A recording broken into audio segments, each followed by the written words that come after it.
আমি আহি পাই গলো কাৰেংঘৰ ন কাৰেংঘৰ যোৱাবাৰ আহোঁতে আমি কাৰেংঘৰটো চোৱা নাছিলোঁ আৰু সেইকাৰণে এইবাৰ কাৰেংঘৰ চাবলৈ আহিলোঁ যিহেতু নাজিৰাৰ ওচৰতে হয় ৰাস্তাটোৰে গৈ আছোঁ আমি এতিয়া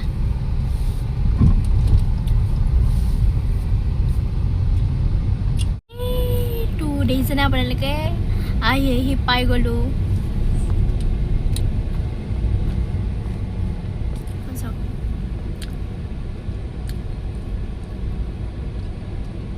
এতিয়া ইয়াতে টিকট ল'ব লাগিব টিকট লৈ পেলাই আমি এতিয়া ভিতৰলৈ যাম আপোনালোকেও চাই থাকক দেই এয়া আমি এতিয়া ভিতৰলৈ সোমাই আহিলোঁ ইয়াৰ টিকটটো অনলাইনত কটা হয় আপোনালোকে গুগল পে পেটিএম যে নহওক কিয় তাতে গৈ কিনে কাটিব লাগে অনলাইন চিষ্টেম হয় টিকট কিমানকৈ 20 টিকটটো লয় 20 টকা আৰু ইয়াত ফুৰিব দেখিছেনে কিমান ধুনীয়া পৰিৱেশ আৰু আমি ইমান গৰমত আহিছোঁ দিয়কচোন গৰমত আহিলেও মানে ইয়াৰে পৰিৱেশটো ইমান ঠাণ্ডা আৰু এইটো কি একদম ষ্টাইলত পোজ দি পেলাই খোজকাঢ়ি আছে দেখিছেনে হাই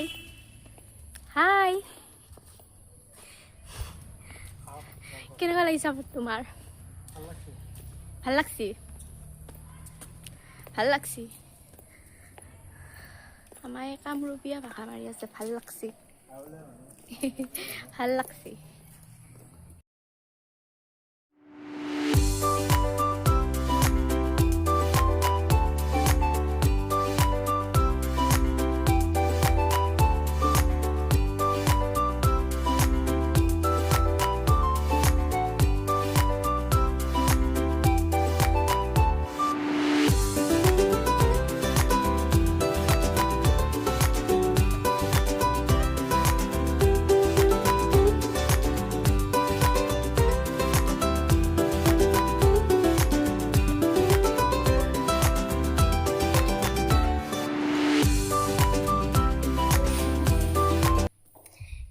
কাৰেংঘৰৰ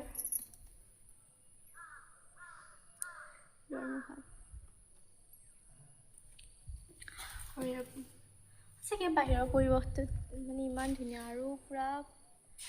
ফিৰফিৰিয়া বতাহ মাৰি আছে আৰু তাৰ ভিতৰত গৈ চাইছে মই কিন্তু যাব নোৱাৰোঁ মোৰ ভয় লাগে কাৰণে গোটেইকেইটা যোৱা নাই যিখিনি মানে ওচৰতে আছে ভিতৰৰ ফালে যোৱা নাই যিখিনি ওচৰতে আছে আৰু সেইখিনিয়ে মই চাইছোঁ ব'লা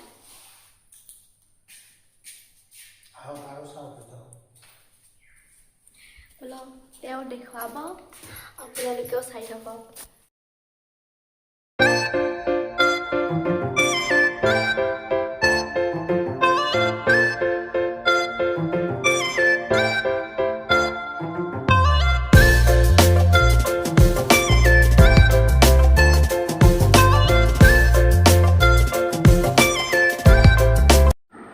কাৰেংঘৰক যে আৰু আন এটা নামেৰে জনা যায় আপোনালোকে বাৰু জানেনে কাৰেংঘৰক কাৰণ বুলিও জনা যায় আহোম চাওফাসকলৰ দ্বাৰা নিৰ্মিত এটা পিৰামিড আকৃতিৰ এটা ৰাজমহল আৰু অসমৰ শিৱসাগৰ চহৰৰ পৰা 15 কিলোমিটাৰ মাত্ৰ পূব গড়গাঁৱত অৱস্থিত 1540 চনত স্বৰ্গদেউ শুক্লেংমুঙে এই ঘৰটো নিৰ্মাণ আৰম্ভ কৰিছিল তাৰ পিছত প্ৰবত্ত সিংহই ইয়াক ইটাৰে নিৰ্মিত কৰে আৰু 1752 চনত কাৰেংঘৰটো বেয়াকৈ ক্ষতি হৈছিল আৰু তেতিয়া আহোম স্বৰ্গদেউ ৰাজেশ্বৰ সিংহই ইয়াক পুনৰবাৰ নিৰ্মাণ কৰিছিল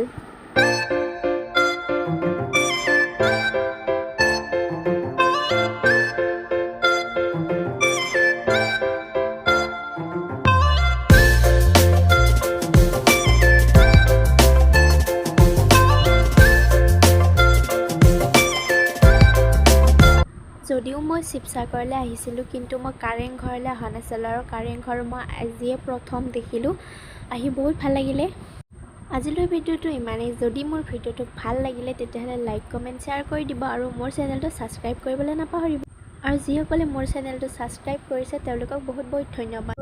যিসকলে ছাবস্ক্ৰাইব কৰা নাই প্লিজ ছাবস্ক্ৰাইব কৰি দিব। আজিলৈ ভিডিঅ'টো ইমানেই, বাই। আৰু মোৰ ফেচবুক পেজটো ফ'ল' কৰিবলৈ নাপাহৰিব, বাই। এইটো চাওক জয়সাগৰ পুখুৰী। আমি বাহিৰত মানে গাড়ীৰ পৰা চটটো ল'লোঁ আৰু এইটো শিৱদৌল।